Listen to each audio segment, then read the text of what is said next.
दोस्तों आज अहमदाबाद में बाबा जी आए हैं। उनका जो है प्रश्नोत्तरी का कार्यक्रम है, जिनका कि डेरा देगाम रोड पर है। अभी मैं और हमारा मित्र देवेंद्र भल्ला वहां पर जा रहे हैं और आप ये देख सकते हैं हमारे पीछे का ट्रैफिक। हम सुबह जल्दी उठ गए थे, अभी हम बाइक में निकले हैं क्योंकि ठंडक है तो इसलिए मैंने स्वेटर पहना है। हम आगे का अब आपको वीडियो दिखाते रहेंगे, आप बने रहिए इस व्लॉग में और आनंद लीजिए इस व्लॉग का।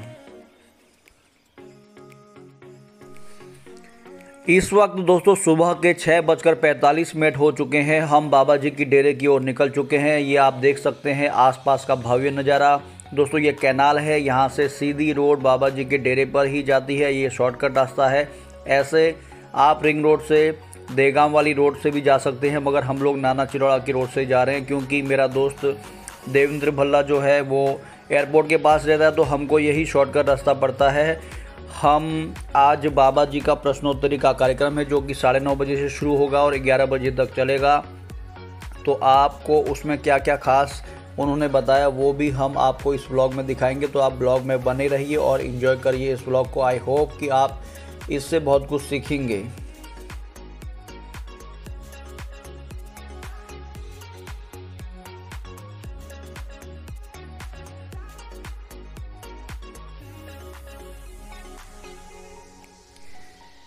दोस्तों आप सोच रहे हो कि हम इतना जल्दी 6:45 पे ही क्यों निकल रहे हैं। दोस्तों बात ऐसी है कि यदि हम जल्दी नहीं निकलेंगे तो ट्रैफिक जाम हो जाता है। बहुत सारे लोग आते हैं क्योंकि अहमदाबाद में ही मेन बड़ा सा सत्संग का हॉल है और यहाँ पर ही सारी सुविधाएं हैं। तो अहमदाबाद के बाहर से भी लोग आएंगे, सूरत से, राजकोट से, गांधीनगर से, मोटेरा से और भी कई जगह से आएंगे। तो इसलिए रोड में ट्रैफिक जाम हो जाता है। इसलिए हमारा जल्दी जाना ही दोस्तों फ़ायदेमंद है, क्योंकि हमको बैठने के लिए वहाँ पर आराम से जगह मिल जाएगी और पार्किंग के लिए भी जगह मिल जाएगी। अगर हम लेट होंगे तो सत्संग के हॉल के अंदर हमको जाने नहीं दिया जाएगा। इसलिए वैसे भी कहते हैं ना, जीवन में यदि आप कुछ बड़ा पाना चाहते हो तो उसके लिए आपको कंफर्ट जोन छोड़ना पड़ता है। आपको जो जागत है सो पावत है। तो आप ये देखेंगे कि आगे आप देख रहे होंगे कि कितना सारा ट्रैफिक है और सुबह का ये भव्य नज़ारा है। जब आप सुबह उठ के जाते हैं फ्रेश होके दोस्तों, आपको बहुत ही ज़बरदस्त मेंटल फिजिकल एनर्जी मिलती है और आपको नेचर की ब्लेसिंग भी मिलती है। इसलिए आप मॉर्निंग में उठकर आप कहीं भी ऐसे नेचुरल जगह में जाइए और मेडिटेशन करिए। तो आप ये देख सकते हैं ट्रैफिक कितना ज़्यादा है। हम आगे जा रहे हैं और इस 2 व्हीलर की राइड को भी एंजॉय कर रहे हैं।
ये देखिए दोस्तों हमारे पीछे भी कितनी सारी भीड़ है। ये गाड़ियाँ ही गाड़ियाँ आ रही है और सुबह का नज़ारा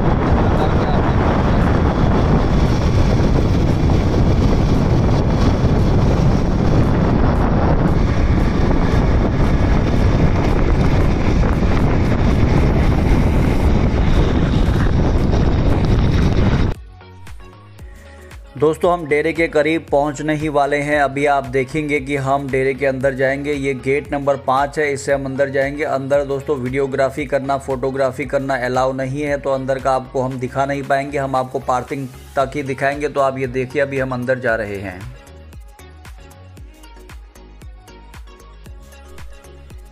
दोस्तों अभी हम आगे पार्किंग की ओर जा रहे हैं। आप देख सकते हैं हमारे आगे ट्रैफिक है, 4 व्हीलर जा रही है, हमारे पीछे भी 4 व्हीलर और 2 व्हीलर आ रही है। हमसे पहले भी कई लोग आ चुके हैं और कई लोग यहाँ पर कुछ मेनू से सेवा कर रहे हैं, क्योंकि बाबा जी का जो डेरा है दोस्तों ये देगाम रोड पर है। यहाँ पर बहुत ही विशाल एरिया है और इसको मैनेजमेंट करने के लिए दोस्तों बहुत सारी मैन पावर की ज़रूरत होती है। हम आपको आगे पार्किंग तक दिखाएंगे। पार्किंग के बाद दोस्तों अंदर यहाँ पर वीडियो अलाउ नहीं है, तो फिर भी हम बाबा जी ने जो भी आज फरमाया उसे हम बताएंगे आपको। आप बने रहिए व्लॉग में।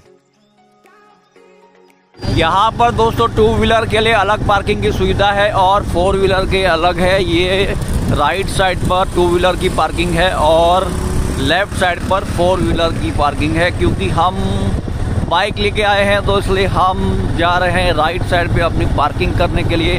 और आप ये देख सकते हैं कितना बड़ा परिसर है।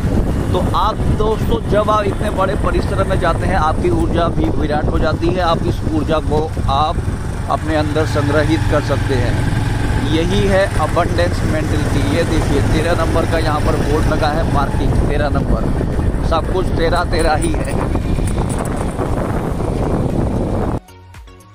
दोस्तों हमने अपनी बाइक को पार्किंग कर दिया है, ये आप देख सकते हैं, मगर इसके बाद हम आपको वीडियो नहीं दिखा सकते दोस्तों, क्योंकि यहाँ पर वीडियोग्राफी और फोटोग्राफी अलाउ नहीं है। हमें अपना मोबाइल जमा करना पड़ेगा और हमको सत्संग हॉल में जाने से पहले अपनी चेकिंग भी करवानी पड़ेगी। तो बस हम आगे आपको नहीं दिखा सकते वीडियो।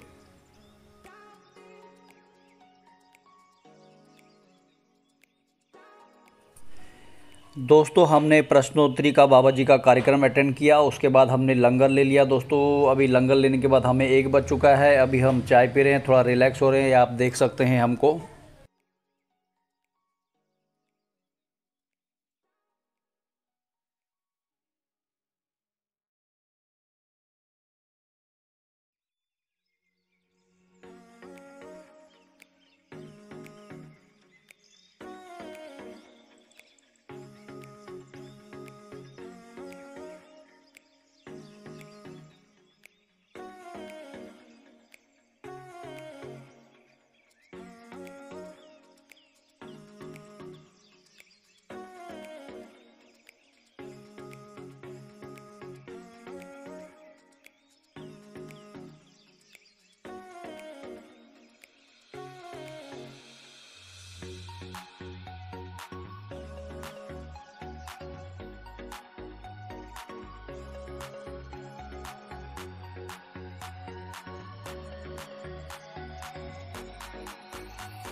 दोस्तों अब हम डेरे से अपने घर की ओर जा रहे हैं। मैं अपने दोस्त के घर जाऊंगा, वहां पर थोड़ा रेस्ट करूंगा, उसके बाद अपना कंसल्टिंग का काम करूंगा, फिर वापस रात को अपने इसके दोस्त के घर पे ही आऊंगा। दोस्तों बाबा जी ने जो आज प्रश्नोत्तरी थी उसमें जो मुख्य बातें जो मुझे ज़्यादा महत्वपूर्ण लगी वो बात मैं आपको बता रहा हूँ। किसी ने उनसे पूछा कि चाहत और करनी के बारे में पूछा, तो बाबा जी ने बोला बेटा जी चाहत और करनी में बहुत ही फ़र्क है। हम लोग बहुत कुछ चाहते हैं, जो भी चाहते हैं वो हमको इसलिए नहीं मिलता क्योंकि हम करनी में ध्यान नहीं देते। आपको करनी में यानी कि कर्म में ध्यान देना है और आपको जीवन की जिम्मेदारी लेनी है। जो व्यक्ति जिम्मेदारी लेता है वही जीवन में ज़्यादा सुखी होता है, वही जीवन को ज़्यादा समझ पाता है। और आपको अनुशासन में रहना है। जैसे हमारा इतना बड़ा डेरा है, यदि ये अनुशासन में नहीं होता तो आप सारी की सारी जो ये संगत आई है उसको सुविधा प्राप्त नहीं होती। और मैनेजमेंट बहुत इम्पॉर्टेंट है लाइफ में। अनुशासन में आप रहें और आपको मन के अधीन नहीं होना है।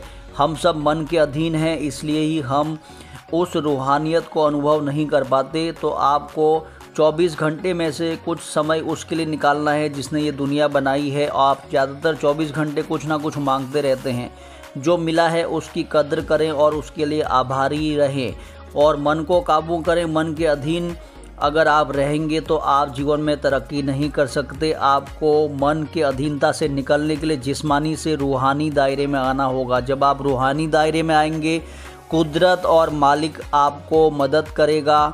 और आपको ये जो भी 2 साल से हुआ, ये कुदरत ने हम सभी को वेकअप कॉल दिया है। अभी भी हम सबको जागना चाहिए। किसी ने पूछा प्लानिंग बहुत करते हैं, विचार बहुत करते हैं, फिर भी हमारा काम नहीं हो पाता। तो बाबा जी ने कहा प्लानिंग और विचार में ज़्यादा ध्यान ना दें, सिमरन को ज़्यादा करें। जब आप सिमरन और ज़्यादा सिमरन में समय लगाएंगे और उस रूहानियत में समय लगाएंगे तो आपकी प्लानिंग और बहुत विचार करने की आपको ज़रूरत नहीं पड़ेगी। आप जो भी चाहते हैं वो आपको आसानी से प्राप्त होगा। और आपको अच्छी आदतें बनानी है, क्योंकि हमारी आदतों से ही हमारे जीवन में सब कुछ हो रहा है। जैसे किसी बहन ने पूछा कि बचपन से मैं बहुत दुख दे चुकी हूँ और मैं थक चुकी हूँ, हिम्मत हार चुकी हूँ, तो बाबा जी ने बोला, बेटा जी विश्वास रखो, मालिक हल निकालेगा। मालिक हम सब के लिए अच्छा ही चाहता है, आप विश्वास रखो। और ये सब जो भी हो रहा है हमारे इसमें कर्म कट रहे हैं, इसलिए आप जितना ज़्यादा रूहानियत में ध्यान देंगे, सिमरन में ध्यान देंगे, सत्संग में ध्यान देंगे तो आपके जीवन से सारी समस्याएं निकलेंगी। और आपको ध्यान देना है, किस पर विश्वास रखना है, मालिक पर, और मालिक अवश्य हल निकालेगा। और आपको ज़िंदगी को बैलेंस करके चलना है, आपको ज़िंदगी में बैलेंस करना है। और बाबा जी ने किसी महिला को बोला, आपको मदद अपने दायरे में रह के करनी है। जितने दायरे में आप मदद कर सकते हैं उतने दायरे में ही मदद करें, उस दायरे के बाहर जाकर मदद ना करें, वो गलत बात है। क्योंकि यदि आप बाहर जाकर मदद करेंगे तो वो आपके लिए हानिकारक हो सकता है। आपको खुद को मोहताज मत बनाना, जितना कर सकती हैं उतना करना। ज़रूरत और चाहत अलग अलग है, हमने ही जीवन को जटिल बना रखा है। जीवन को जटिल बनाया है हमने हमारे कर्मों से और हमारी आदतों से, इसलिए अपने कर्मों में और आदतों में ध्यान दें। फिर बाबा जी ने कहा कि संत तो घूमते रहते हैं पर उनकी सुनता कौन है। अगर संत की सुने तो जीवन बदल ना जाए। जो अपनी हस्ती को मिटा के अपने को मिटा दे वही अच्छा डिसाइपल होता है, वही अच्छा चेला होता है। तो आपके अंदर वो पात्रता होनी चाहिए। अपनी हस्ती को मिटाओगे तभी आपको उस रूहानियत से आपको जुड़ पाओगे आप। और बाबा जी ने कहा कि महिला को ही वो प्राथमिकता देते हैं, महिला को ही आगे रखते हैं, क्योंकि वो उन्होंने बोला कि पुरुषों को इतना सब कुछ दिया तो पूरा सब बिगाड़ दिया, तो उन्होंने बोला मैं तो महिला का ही समर्थन करूँगा। और बाबा जी ने कहा रिश्तों को अगर आपको अच्छा करना है तो हमको एक दूसरे को अप्रिशिएट करना चाहिए, उनके अंदर जो भी अच्छा है उसके लिए उनको अप्रिशिएट करना चाहिए। और हमको अपने मन पर काबू रखना चाहिए। आदत से मजबूर हम लोग होते हैं, इसलिए हमारा सिमरन में ध्यान नहीं लगता, मन सहज नहीं हमारा होता है। तो आपको अपनी आदत को बदलने के लिए उस पर काम करना पड़ेगा। रोज़ सिमरन यदि आप करेंगे तो धीरे धीरे मन आपके काबू में हो जाएगा और सहज ही आपका मन लगने लगेगा।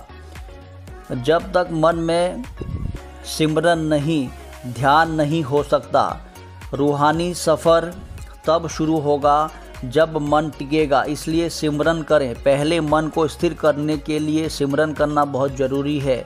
सेवा अपने लिए करना और मालिक वह देगा जो हमारे लिए अच्छा होगा। और हमें मालिक हमेशा वही दे रहा है जो हमारे लिए अच्छा है। उस समय हमें लगता है कि ये हमारे लिए सही नहीं है। जब आपका ध्यान और सिमरन पक्का होगा तो आप इन बातों को अनुभव कर पाओगे। आप यह देखो आपके लिए सही क्या है वही करें, आपके लिए जो सही है वही करें। भजन सिमरन से पहले अपने को मजबूत करें, अपनी ताकत पर ध्यान दें, कमजोरी पर नहीं। हर आदमी के अंदर कमजोरी होती है। यदि आप जीवन में सफल होना चाहते हैं तो अपनी ताकत में ध्यान दें, ना कि कमजोरी में।